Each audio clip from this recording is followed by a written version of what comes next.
अरे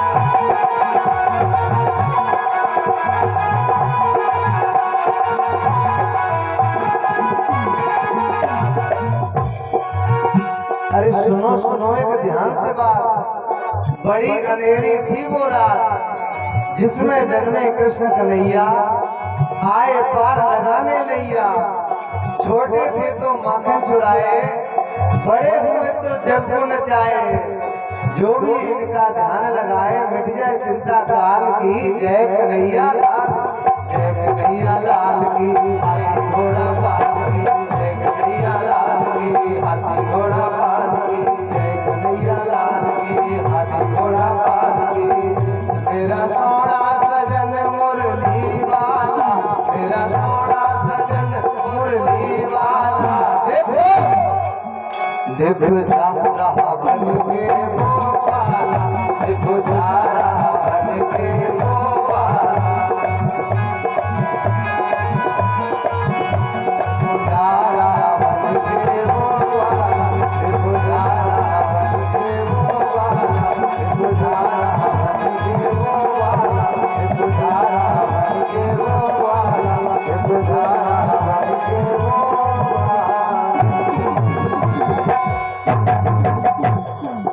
बोलिए श्री वृंदावन बिहारी लाल की जय। जय जय श्री राधे श्याम। इस प्रकार ये ध्रुव की कथा सुनाई। ध्रुव के वंश में बत्सर की पत्नी स्वर्गीत के गर्भ से 6 बेटा हुए। पुष्पाण, तिग्मकेत, इस ऊर्ज, जय, बसमान और कृत, ये 6 बेटा हुए ध्रुव जी के। जो बेटा था बत्सर उसकी पत्नी के द्वारा, बत्सर के बेटा हुए 6। ध्रुव का जो बेटा था बत्सर, उसके 6 बेटा हुए। और इसमें जो पुष्पाण था सबसे बड़ा, पुष्पाण की 2 पत्नियां थी, प्रभा और दोषा। तो प्रभा के 3 बेटा हुए, सुबह, दोपहर और शाम। ये ध्रुव जी के वंश के हैं। प्रभा के 2 बेटा हुए, 3 बेटा हुए, सुबह, दोपहर और शाम। और जो दोषा थी उसके 3 बेटा हुए, प्रदोष, निशीथ और व्युष। ये 3 बेटा उसके हुए। इसी वंश में आगे चल करके एक राजा हुए अंग। और अंग के बहुत दिनों तक कोई संतान नहीं हुई, तो अंग ने ऋषियों से प्रार्थना की कि संतान हो जाए। तो ऋषियों ने यज्ञ करवाया। यज्ञ में रानी जो थी अंग की पत्नी सुनीता, माताओं का नाम ऐसे सुनीता होता है, सुनीता, लेकिन उस रानी का नाम था सुनीता, था सुनीता। तो सुनीता माता ने क्या किया कि जब यज्ञ हो रहा था तो उसने मृत्यु का ध्यान लगाया, मौत का और अधर्म का। इसी के कारण उसका प्रभाव ऐसा हुआ कि जो बालक हुआ वो अधर्मी हुआ, जिसका नाम पड़ा बैण। और बैण इतना आताताई निकला, बैण तो बैण इतना आताताई निकला कि उस छोटी सी उम्र में ही बच्चों को मार डालता, कुएं में डाल देता, उन्हें जमीन में दबा देता। राजा दुखी हो गए। जब बड़ा हुआ समझाया नहीं माना तो राजा दुखी होकर के आधी रात को घर छोड़ करके चले गए। राजा को 1 महीने तक ढूंढा गया लेकिन राजा कहीं मिले नहीं। रानी ने कहा अब क्या करना चाहिए। ऋषियों ने सोचा राजा न रहता तो चोर लुटेरे डाकू बढ़ जाते हैं, इसलिए बैण को ही राजा बना दिया, बैण को। और बैण को जब राजा बनाया तो बैण वैसे ही अत्याचारी था, अब ये राजा बन गया तो और ज्यादा अत्याचार करने लगा। बैण अत्याचार करने लगा। बैण ऋषियों ने समझाया लेकिन नहीं माना, तो ऋषियों ने जल लिया और जल लेकर के बैण के ऊपर छोड़ा। जैसे ही बैण के ऊपर छोड़ा तो बैण का शरीर पात हो गया, वो खत्म हो गया, मर गया, प्राण निकल गए बैण के। सुनीता रोती हुई आई, मेरा बेटा, ऋषियों आपने मेरा बेटा मार दिया। ऋषियों ने रानी को समझाया ये तो उसके कर्म थे, हमने कुछ नहीं किया। रानी को समझा करके विदा किया।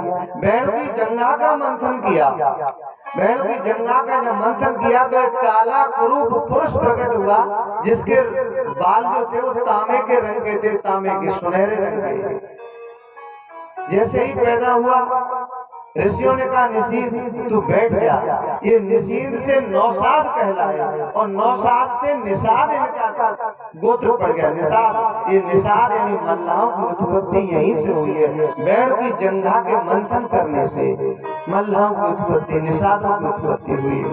इसके बाद में बैण की सीधी भुजा का मंथन किया, सीधी भुजा का, तो एक बेटे का जन्म हुआ। ये भगवान विष्णु का 9वां अवतार है। 24 अवतारों में से भगवान नारायण का 9वां अवतार है। और इस डेरी भुजा का जब मंथन किया, उल्टी भुजा का, तो बेटी पैदा हुई। बेटी का नाम रखा अर्च और बेटे का नाम रखा पृथु। ये दोनों लक्ष्मी नारायण का अवतार थे।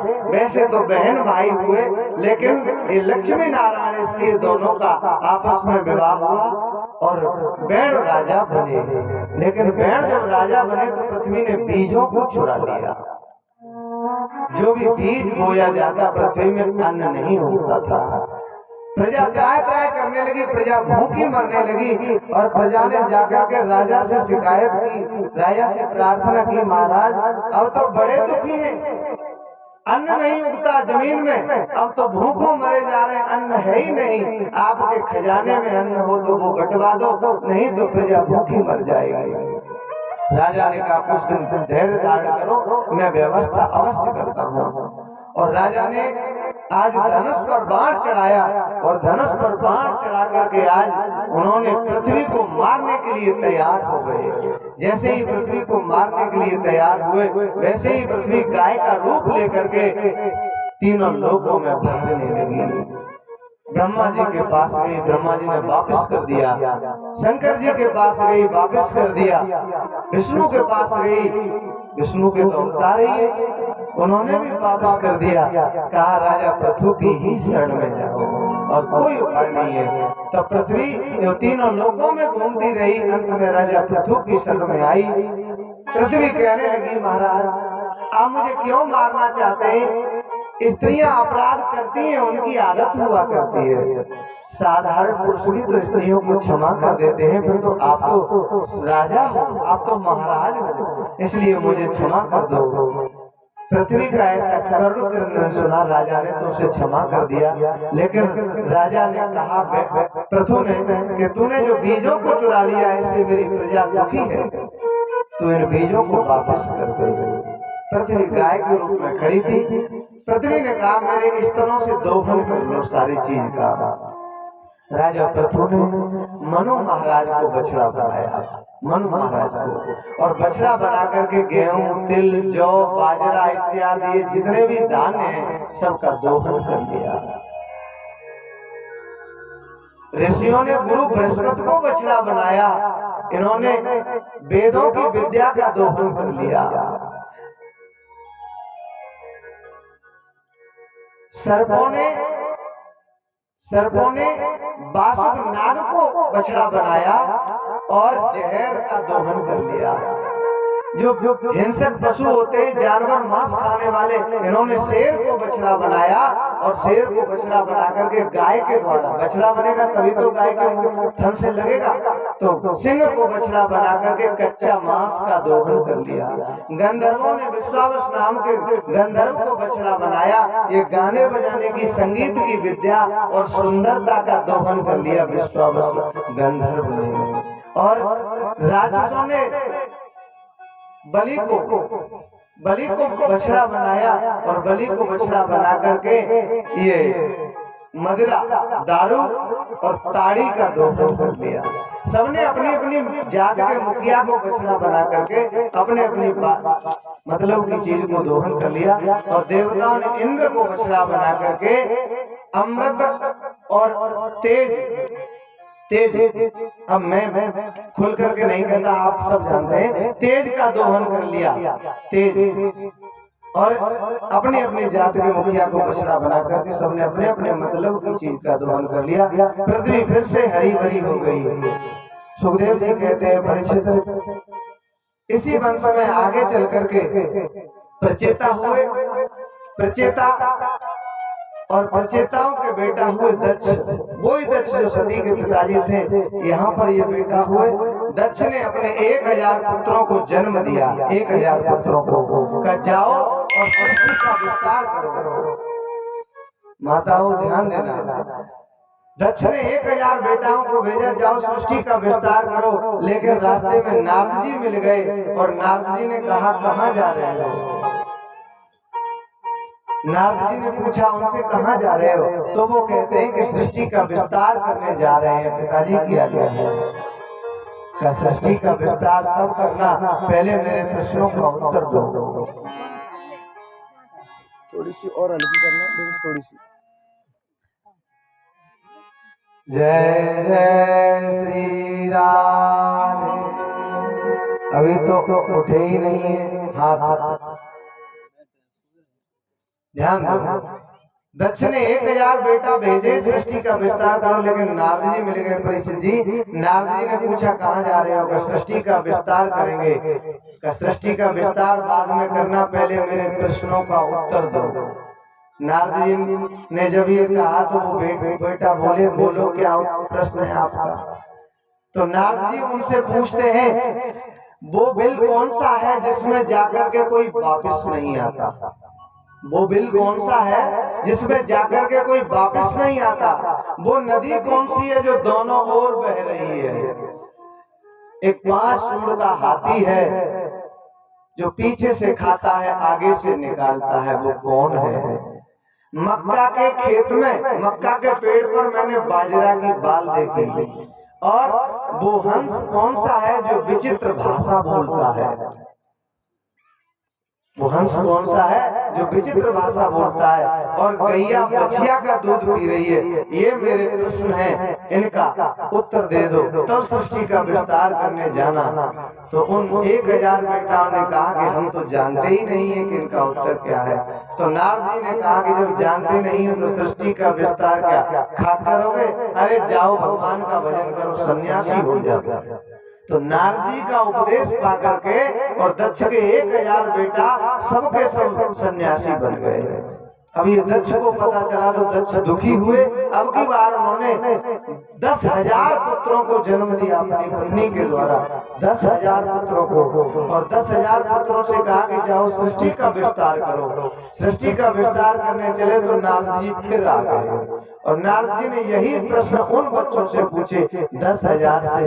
वो बोले कि हम नहीं जानते। तुम नहीं जानते तो सृष्टि का क्या करोगे? जाओ भजन करो भगवान का। तो वो भी बैरागी बन गए।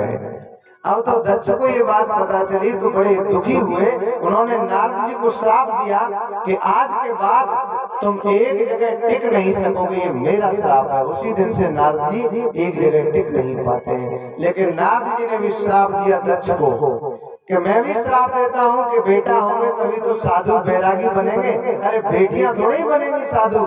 जाओ अब की बार तुम्हारे 60 कन्याएं होंगी।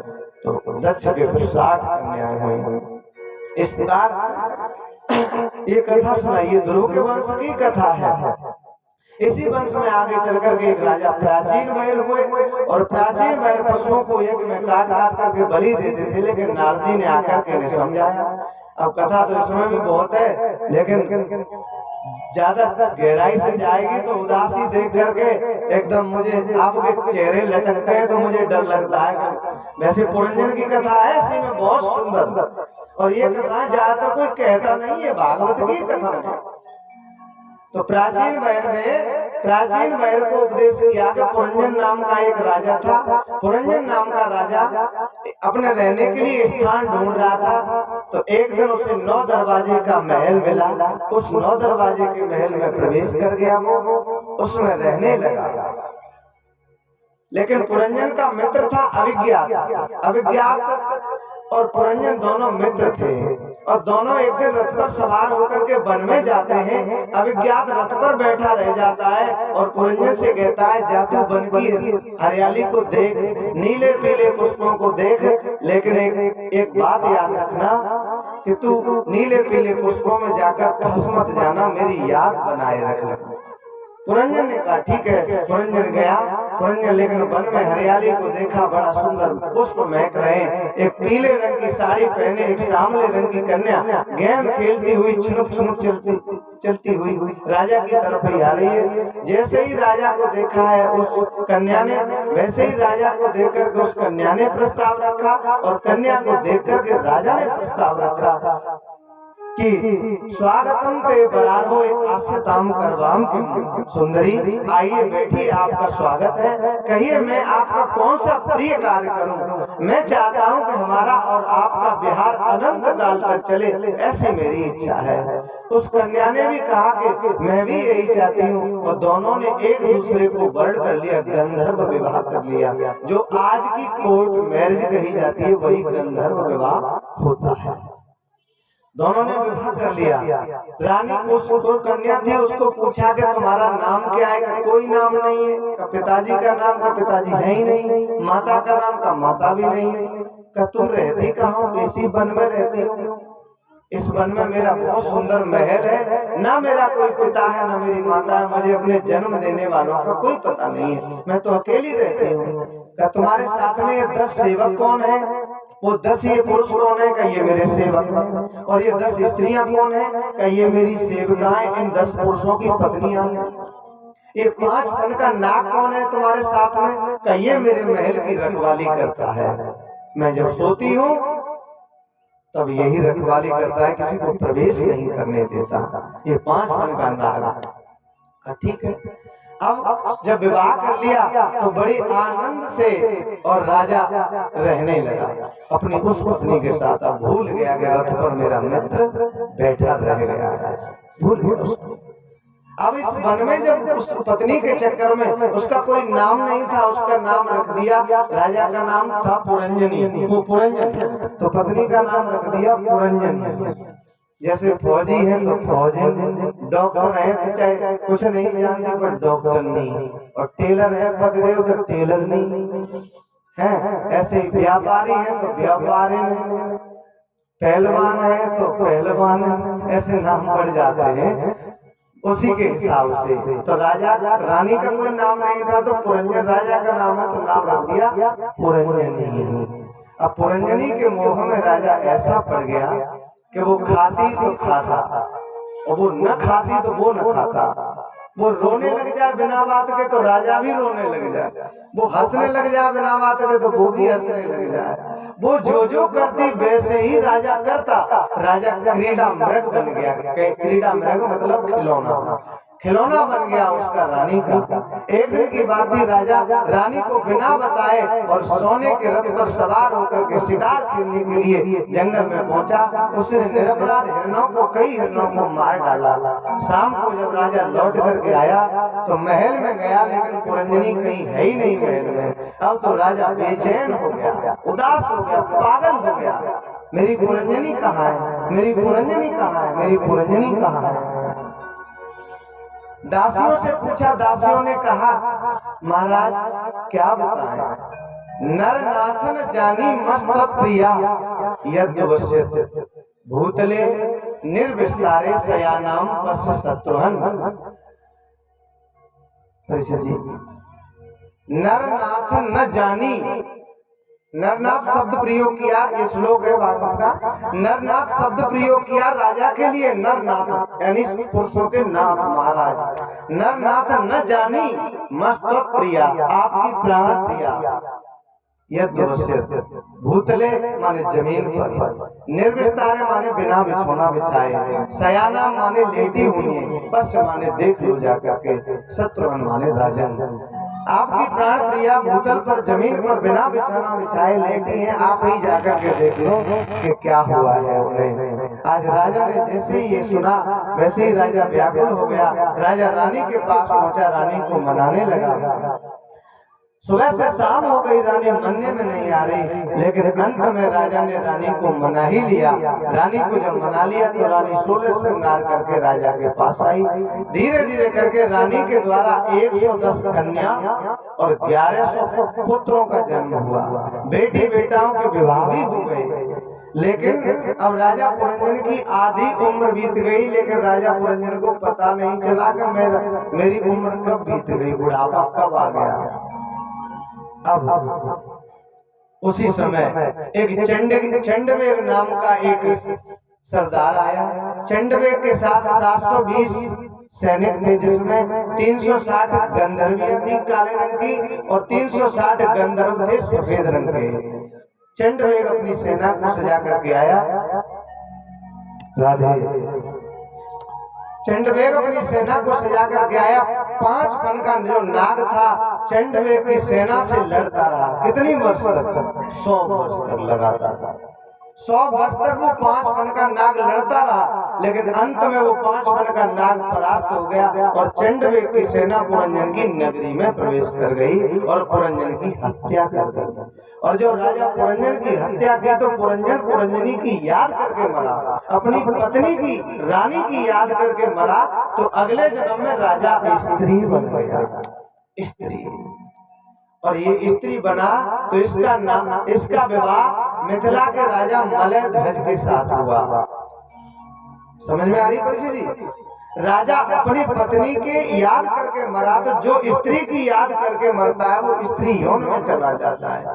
अंत काल जो स्त्री सुमरे ऐसी चिंता में जो मरे, स्त्री यौन बल बल उतरे, वो स्त्री यौन में चला जाता है। अंत काल जो माया सुमरे ऐसी चिंता में जो मरे, सर्प यौन बल बल उतरे, वो सर्प की योनि में चला जाता है। अंत काल जो महल सुमरे, मकान कोठी बंगला, अंतकाल जो महल सुमरे ऐसी चिंता में जो मरे, प्रेत यौन बल बल उतरे, वो भूत बन जाता है, जिसे शमशान उसे छोड़ना नहीं पड़ता। और अंतकाल जो बेटी बेटा सुमरे ऐसी चिंता में जो मरे, सूकर यौन बल बल उतरे, वो सूकर की योनि में चला जाता है। दर्जन के दर्जन पीछे लगे रहते हैं। अंतकाल जो नारायण सुमरे विदिते नरमुक्ता, जो नारायण को सुमरता है वो मुक्त हो जाता है। रानी का ध्यान करके राजा मरा, इसलिए अगले जन्म में स्त्री बन गया। मलयध्वज की इसकी शादी हुई, मलयध्वज भी मर गया। अब ये राजा रानी बनाए तो सती होने जा रहा है मलयध्वज के साथ। तो जैसे ही चिता पर बैठ ही पाया था कि कौन आ गया, वो ही अभिज्ञात आ गया। जो रथ पर मित्र बैठा रह गया था वो आ गया। उसने कहा, अरे मित्र तू क्यों जल रहा है, क्यों मर रहा है, ये तेरा पति नहीं है मेरा मित्र, तू रुक जा, मेरी बात मान। वो स्त्री कहने लगी, अरे एक पतिव्रता स्त्री पति के साथ सती होने जा रही है, और ये राजा ये कौन है जो कह रहा है मुझे अपना मित्र, मैं तो स्त्री हूँ, तू मेरा मित्र कैसे हुआ। उस अभिज्ञात ने कहा कि तू स्त्री नहीं है, तू मेरा मित्र था, तेरा नाम था पुरंजन, और तू पुरानी याद कर, तू भूल गया है पर मैं नहीं भूला हूँ। जैसे ही याद दिलाई पुरानी, तब राजा रानी है इस समय, उस स्त्री को होश आया कि वास्तव में मैं कहाँ भूल गया था, और उसको ले गया वो मित्र अभिज्ञात ले गया और उसे बचा लिया सती होने से। अब ये तो थी कहानी, ये तो थी कथा, लेकिन इसका आध्यात्मिक अर्थ देखिए। ये पुरंजन कौन है? ये जीव ही पुरंजन है। पुरंजन की पत्नी कौन है? पुरंजनी, ये बुद्धि देवी। बुद्धि जैसा जैसा कहती है, जैसे वो हंसती थी तो हंसता था, वो रोती थी तो रोता था, वो खाती थी तो खाता था, वो चलने लगती तो चलने लगता था। तो ये बुद्धि जैसा जैसा कहती है हम वैसा ही करते हैं। हम पुरंजन हैं सभी, हम आप सभी पुरंजन हैं। उसने क्या देखा? 9 दरवाजे का महल। तो ये जो अपना है इसमें 9 ही दरवाजे हैं, गिनना सबको पता है, समझदार लोग हैं। लेकिन 10वां ये ब्रह्मरंध्र है, जो इसे योगी जन फोड़ करके जा पाते हैं योग बल से। 10वां ये इमरजेंसी खिड़की है, इमरजेंसी विंडो है, आपातकालीन खिड़की। तो ये 9 दरवाजे का महल देखा राजा पुरंजन ने। अब इसके साथ में रानी के महल की रखवाली कौन करता था? 5 फन का नाग। ये 5 फन का नाग कौन है? ये पंच प्राण वायु, प्राण, व्यान, अपान, उदान और समान, ये पंच प्राण वायु ही 5 फन का नाग है। चाहे वो सोती थी रानी, चाहे जगती थी, लेकिन वो रक्षा करता था महल की 5 फन का नाग। परिषद जी, जब हम जगते हैं तो प्राण जगते हैं, जब हम सोते हैं तो प्राण सोते हैं क्या? हम जब सोते हैं तो प्राण सोते हैं क्या? हाँ, नहीं सोते। अगर प्राण सो जाएंगे तो हम सदा के लिए सो जाएंगे। तो ये पंच प्राण वायु ही वो 5 मन का नाग है। कितनी वर्ष तक लड़ता रहा चंडवेग की सेना से? 100 वर्ष तक। हमारी आपकी उम्र कितनी है? अब चले कितने में भी जाए तो 100 ही है, 100 वर्ष। और चंडवेग कौन है? काल, काल है। इसके साथ 360 काले रंग की गंधर्वियां और 360 सफेद रंग के गंधर्व। तो ये 360 दिन है, दिन काले, वो सफेद दिन है। गंधर्व सफेद रंग के जो गंधर्व है वो ये 360 दिन है। और ये काली जो गंधर्वियां हैं वो रातें हैं, रातें। एक वर्ष में कितने दिन होते हैं? 360। लेकिन जो वो अधिक मास होता है लौंद की वर्ष तो 65 हो जाते हैं। लेकिन वो मानी जाएगी, 65 की नहीं मानी जाएगी। तो इस प्रकार 360 360 720 हो गए। 720 सैनिक उसके आए और लड़ते रहे। राजा को अंत में उसने खत्म कर दिया, राजा मर गया। स्त्री का ध्यान करके मेरा बहुत सारी बात बता दी। तो ये जो बात है हम आप समझे इस बात को। अब ये कितना सुंदर परमात्मा ने बनाया है ये सब महल, ये कितना बढ़िया है। और फिर भी हम कहते हैं कि हमें भगवान ने कुछ दिया नहीं है, लेकिन भगवान ने बहुत कुछ दिया है पर हम नहीं समझ पाते।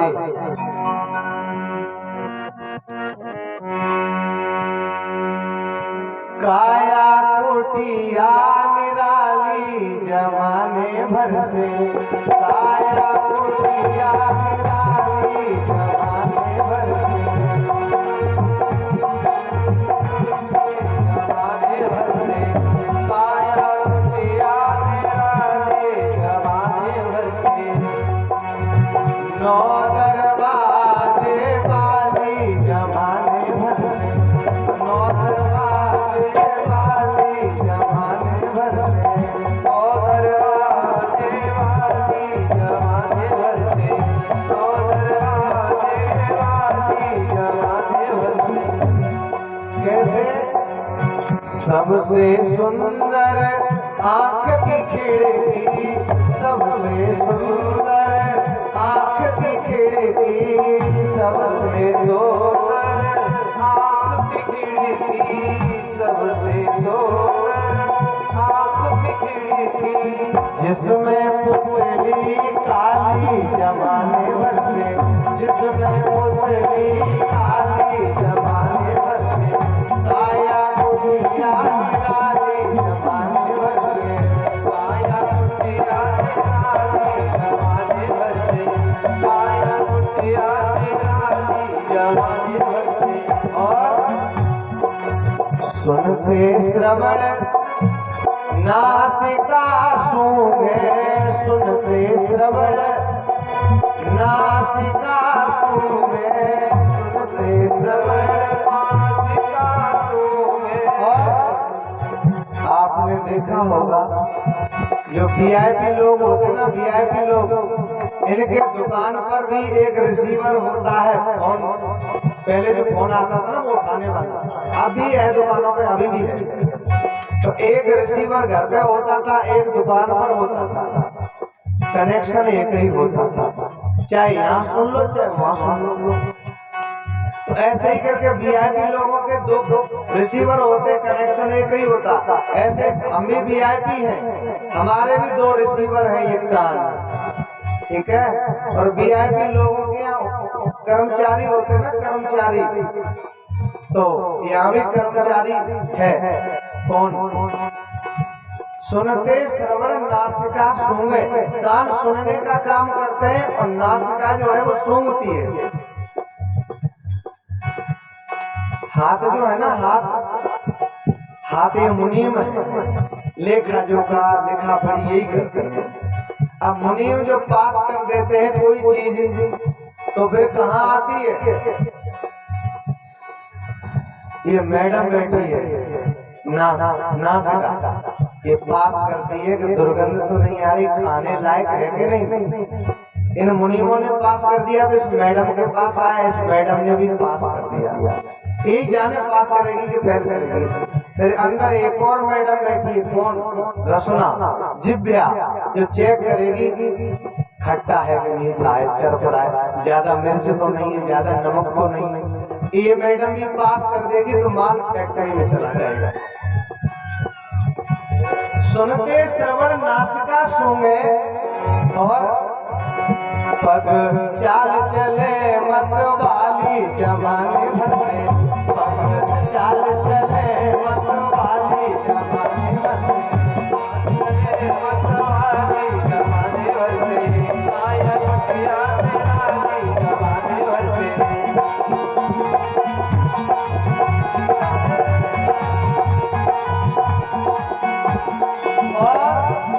लेना देना कर करते हैं कर्मन हाथ, लेना देना कर करते हैं, लेना देना करते हैं, ये त्वचा बताने वाली, ये पग चाल चले मत वाली जमाने भर से, आया कुटिया निराली जमाने भर से, आया कुटिया निराली जमाने भर से, आया कुटिया निराली जमाने भर से। सर्दी गर्मी कड़ा मुलायम, सर्दी गर्मी कड़ा मुलायम, कौन बताता है? अरे बहुत धूप है, चाहे ऊपर से ओढ़ लो, दुपट्टा ओढ़ लो या अंगोछा डाल लो, स्वामी डाल लो, कौन बताता है? ये त्वचा। सर्दी गर्मी कड़ा मुलायम, सर्दी गर्मी कड़ा मुलायम, ये त्वचा बताने वाली जमाने भर से, त्वचा बताने वाली जमाने भर से, कुटिया निराली जमाने भर से, काया कुटिया निराली। जय हो।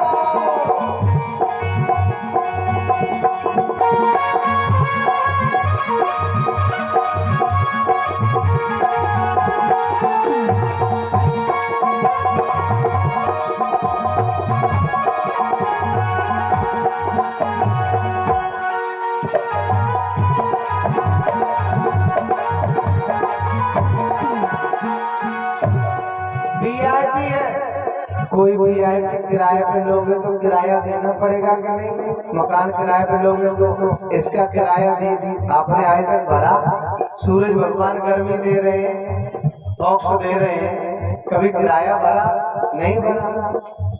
पृथ्वी मैया अन्न दे रही है, पृथ्वी मैया हमसे कुछ ले रही है, कुछ नहीं दे रही है, तो इसका भी तो किराया हमें देना चाहिए, लेकिन हम देते ही नहीं है।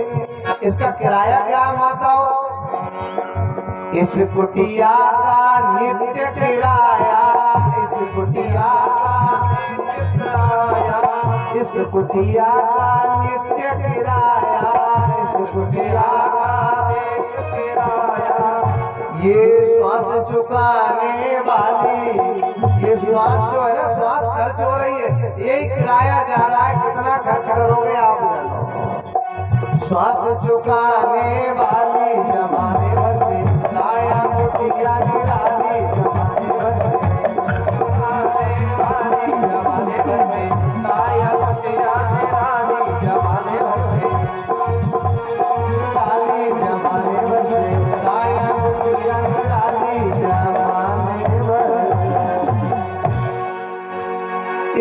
ये काया कुटिया ऐसी है, जमाने से निराली है। एक नाखून भी अगर अलग हो जाए तो दोबारा करोड़ों की संपत्ति खर्च कर देना, पर वो वाला जो प्राकृतिक नाखून है वो मिल नहीं सकता।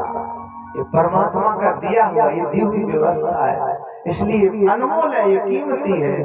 आज ये वही पुरंजन को, वो प्राचीन वैर को पुरंजन की कथा सुना करके और प्राचीन वैर को समझाया कि देखो ये पशुओं की बलि मत चढ़ाओ यज्ञ में। जिन पशुओं की तुमने बलि यज्ञ में चढ़ाई थी वो आकाश में देखो तुम्हें ताक रहे हैं, देख रहे हैं, कभी ये राजा मरे यहाँ से जाए, हम इससे बदला लें। तो ये जो जीव तुमने काट के खाए, काट के बलि चढ़ाई है, तो ये बदला लेगी। माता पर लोग बलि चढ़ाते हैं, माता कभी बलि नहीं मांगती है, बलि प्रथा व्यर्थ की है, ये पाखंड है, ये सत्य नहीं है। लेकिन लोगों ने स्तोत्रामणि यज्ञ में दारू का, मदिरा का, सूंघने का विधान है, न कि पीने का। ऐसे ही पशु का आलभन लिखा है, स्पर्श करना, पशु को मुक्त कर दो, जो बंधन में उसे खोल दो, वो बलि चढ़ा दिया, मतलब समर्पित कर दिया, ये होता है। ऐसे ही लोग कोई अपने गर्दन को काट के मैं तो बलि चढ़ा दूंगा, नहीं, ये बलि नहीं है, ये बलि नहीं है। बलि तो वो है कि परमात्मा की इच्छा में इच्छा रख लो, उसी दिन से समझ लो आपने अपनी बलि दे दी। और एक और बात है कि जब कोई रोग हो जाए जिंदगी में, तो उस दिन से आप यही समझ लेना कि मेरी मौत आज ही आ गई, और आप परमात्मा के समर्पित हो जाना। भगवान चाहेगा तो ये 100% नहीं कह सकता कि आपका विश्वास क्या है, लेकिन अगर अटल विश्वास होगा तो वास्तव में से मेरे जिंदगी के कई अनुभव हैं, कई लोग मेरे सामने जो बिल्कुल डॉक्टरों ने छुट्टी कर दी थी, कभी बचेंगे नहीं, लेकिन उन्होंने कहा कि अब जिंदगी तो जा ही रही है, वो का ये जीवन परोपकार में लगा दो, और परोपकार में लगाया, वो आज भी जीवित है। रामानंद सागर जिन्होंने रामायण बनाई थी, रामानंद सागर जिन्होंने कृष्णा और रामायण बनाई थी, तो उन्हें कैंसर हो गया था। उनके पास टीम तो थी, उन्होंने कहा क्यों ना जीवन चलाई जाएगा, कैंसर है तो क्यों न परमात्मा के लिए लगा दो। तो पात्रों को चुन करके उन्होंने रामायण तैयार की, और पूरा खर्चा अपनी जेब से दिया उन्होंने। और देखो वो फिर उनका कैंसर, मतलब वो फिर जल्दी नहीं गए, फिर बहुत लंबे समय बाद उनके प्राण निकले, क्योंकि जीवन समर्पित कर दिया। इसलिए बलि वही है कि हम अपने आप को चढ़ा दें परमात्मा को, इसलिए बलि नहीं चढ़ानी चाहिए। राजा तुमने जो वो बलि चढ़ाई है बदला लेंगे। राजा प्राचीन वैर ने क्षमा मांगी, होश में आ गए, उपदेश किया राजा प्राचीन वैर को। हाँ, वो बात मैंने आपको नहीं बता पाई थी, जो कही थी कि वो बिल कौन सा है जिसमें जाकर के फिर कोई वापस नहीं आता। वो बिल है मोक्ष। मोक्ष, मुक्ति जब होती आत्मा की हो जाती है, फिर वो जन्म मरण के चक्कर से छूट जाती है। वो नदी कौन सी है जो दोनों ओर बह रही है? वो नदी है ये संसार, जिसमें आना भी लगा है और जाना भी लगा है। और वो हंस कौन सा है जो विचित्र भाषा बोलता है? वो हंस है ये वेद और शास्त्र, जो कहते कुछ है, पढ़ने में कुछ और आता है, लेकिन अर्थ कुछ और ही निकलता है। जैसे अभी मैंने बताया था कि लोगों ने ये समझ लिया कि बलि चढ़ानी है तो बलि चढ़ाते हैं, जबकि स्तोत्रामणि यज्ञ में पशु की आलवन स्पर्श करना और दारू को सूंघने का विधान है। ऐसे ही करके अर्थ का अनर्थ लोग कर डालते हैं। वेदों में शास्त्रों में लिखा कुछ है, लेकिन हम समझ कुछ और बैठते हैं, इसलिए गड़बड़ हो जाती है। सदगुरु बताते हैं इस बात को अच्छी तरह से। इसलिए विचित्र भाषा बोलने वाला हंस यही है, वेद और शास्त्र। और वो गैया बछिया का दूध पी रही है। ये आज व्यक्ति अपनी कन्या का कन्यादान खा जाता है, गैया बछिया का दूध। और वो मक्के की पेड़ पर बाजरा की बाल, तो ये इसका ये है कि आज क्षत्रिय है ब्राह्मण की कन्या से विवाह कर लेता है, या ब्राह्मण है तो क्षत्रिय की कन्या से विवाह कर लेता है। तो यही है मक्के की पेड़ पर बाजरा की बाल, यही है वर्ण में विक्षेप, मतलब वर्ण में संकरता बदलाव। और परिषद जी 5 सूंड का हाथी है, पीछे से लेता है आगे से निकालता है, पीछे से खाता आगे से निकालता है। ये 5 पंच हैं जो चिकना मुंह देख करके ऐसे पीछे हाथ कर देते हैं, लाओ दे दो, और झूठी गवाही देते हैं रिश्वत लेकर के। ऐसे ही 5 सूंड का हाथी है जो पीछे से ऐसे ले लेता है, आगे से निकाल देता है। ये तो बोलिए श्री वृंदावन बिहारी लाल की जय। ये कथा यहाँ तक उत्तान पाद के वंश की, ध्रुव के वंश की रही। अब प्रियव्रत के वंश की सुनेंगे, एक भगवान के नाम का भजन। फिर प्रियव्रत के वंश की कथा बड़ी सुंदर है।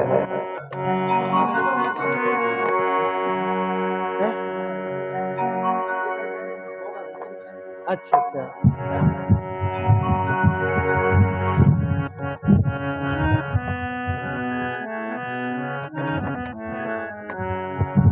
वृंदावन में हुक्म चले बरसाने वाली का,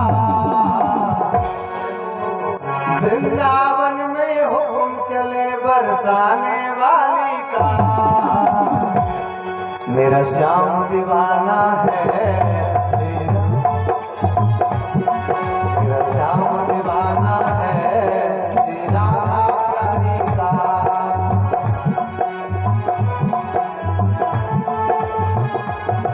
ये आजकल वो चल रहा है, वो एक संत है जिन्होंने गाया है, वो दूसरी तरह गाया है, लेकिन पहले ये विष्णु चैतन्य जी ने भजन गाया था अच्छी तरह, ये जैसे ये गाना, लेकिन उन्होंने बाद में अपनी दूसरी लय चेंज कर दी है, तो मैं उस तर्ज में नहीं गा रहा, इसे जो वास्तविक तर्ज है उसमें गा रहा, जो विष्णु चैतन्य जी ने गाया है। वृंदावन में हुक्म चले बरसाने वाली का, मेरा श्याम दीवाना है श्री राधा प्यारी का, मेरा श्याम दीवाना है श्री राधा प्यारी का। जय हो, दोनों हाथों से ताली बजाओ।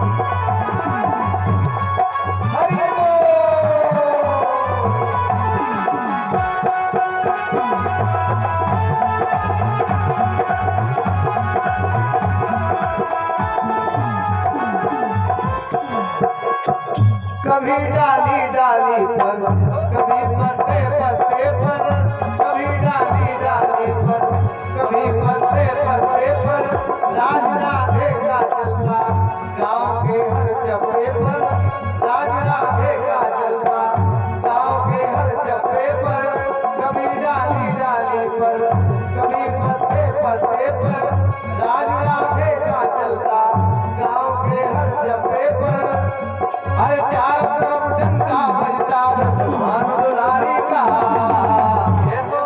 वृंदावन में जाओ तो क्या होती है, राधे राधे, रिक्शे वाले भी क्या आवाज लगाते हैं, राधे राधे, तो आप भी एक बार बोल दो राधे राधे। चारों तरफ डंका बजता मुसलमान दुलारी का, चारों तरफ डंका बाजे मुसलमान दुलारी का। मेरा श्याम दीवाना है श्री राधा प्यारी का, मेरा श्याम दीवाना है।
कभी गोकुल में देखा, कभी मधुवन में देखा, कभी गोकुल में देखा, कभी मधुवन में देखा, कभी पनघट पे देखा, कभी यमुना पे देखा, कभी पनघट पे देखा, कभी यमुना पे देखा।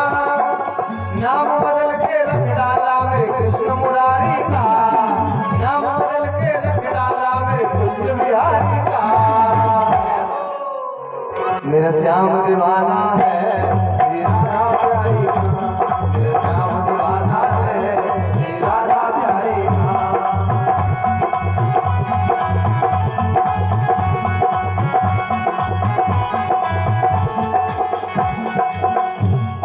चारों तरफ डंका बजता, वृंदावन में हुक्म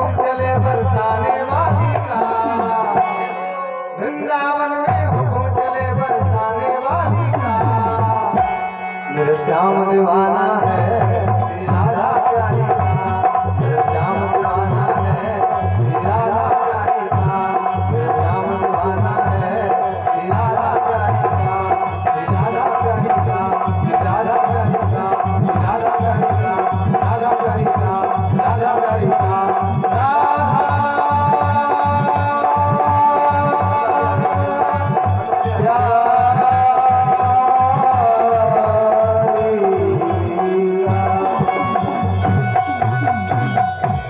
बोलिए श्री वृंदावन बिहारी लाल की जय।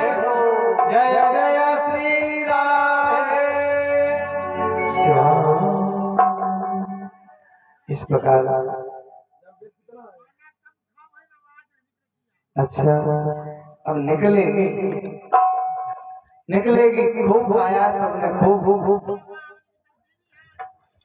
अच्छा जोर से बोला करो, देखो महाराज जी क्या कह रहे हैं कि आवाज नहीं निकल रही, एकदम जोर से बोला करो, खूब जोर से, बढ़िया जयकारा। बोलिए श्री वृंदावन बिहारी लाल की जय। हाँ अब आया आनंद। परिचित जी यहाँ तक आपने उत्तानपाद के वंश की कथा श्रवण की, अब प्रियव्रत के वंश की कथा श्रवण करेंगे। प्रियव्रत इन्हीं के भाई थे उत्तानपाद के। प्रियव्रत का विवाह जो है वो विश्वकर्मा जो देवताओं के कारीगर हैं, इनकी बेटी बहिर्ष्मति के साथ हुआ। सुरुचि सुनीति को तो सब जानते हैं कि वो उत्तानपाद की पत्नी थी, लेकिन इनके भाई प्रियव्रत की पत्नी जो थी वो विश्वकर्मा की बेटी थी बहिर्ष्मति। और बहिर्ष्मति के द्वारा 9 बेटा हुए। बहिर्ष्मति के वो 10 बेटा हुए बहिर्ष्मति के। आग्नेन्द्र, इदमजिह्व, यज्ञभाव, महावीर, हिरण्यरेता, सवन, मेधातिथि, वीतहोत्र और कवि, ये 10 बेटा हुए। इनमें 3 ब्रह्मचारी हो गए, महावीर, सवन और कवि। 10 में से 3 गए तो कितने बचे? 7। अब पढ़ाई होगी, ठीक है, पूछूंगा आप बताते जाना। प्रियव्रत ने सोचा कि भगवान सूर्य आदि पृथ्वी पर उजाला आदि पर अंधेरा करते हैं, तो ये मैं देख नहीं सकता, समान होना चाहिए। प्रियव्रत ने अपना सोने का रथ उठाया और रथ को उठा करके प्रियव्रत ने क्या किया कि सूर्य की 7 परिक्रमाएं की। प्रियव्रत ने सूर्य की 7। अब परिचित जी एक गाड़ी 3 व्हीलर को छोड़ के और 2 पहिया की को छोड़ के, 3 व्हीलर को छोड़ के और 2 पहिया की गाड़ी को छोड़ करके बताना कि एक गाड़ी जब चल के जाएगी एक बार में तो उसके पहियाओं की लकीर कितनी बनेगी? हाँ, जैसे गाड़ी है, आपकी गाड़ी है, वो जो चल के जाती है तो उसके पहियाओं की लकीर कितनी होती है? वाह क्या बात है, ताली बजा दो। 2 गाड़ी चाहे 14 पहिया की हो चाहे 18 पहिया की हो, लकीर 2 ही बनेंगे, वो साइड 2। एक नदी की पटरी कितनी होती है? नदी, नहर, नाला, क्या बात है। एक नदी हो चाहे समुद्र हो चाहे नाला हो, उसकी पटरी 2 होती है। प्रियव्रत ने परिक्रमा की, सूर्य की कितनी परिक्रमा की? 7। तो एक गाड़ी जब एक बार में जाती है तो 2 पटरी बनती है, तो 7 बार निकलेगी तो पटरी कितनी बनेगी? नहीं 14 पटरी बनेगी। तो प्रियव्रत ने सूर्य भगवान की 7 परिक्रमाएं की, तो पटरी कितनी बनी? 14। और एक नहर के, नाली के या नहर के और नदी के या समुद्र की पटरी कितनी होती है? 2। तो 14 पटरी बनी तो कितने समुद्र बने? एक बार में 1 समुद्र बना। ये भागवत का प्रमाण है, एक बार में 1 समुद्र बना, तो इसलिए 7 समुद्र बने।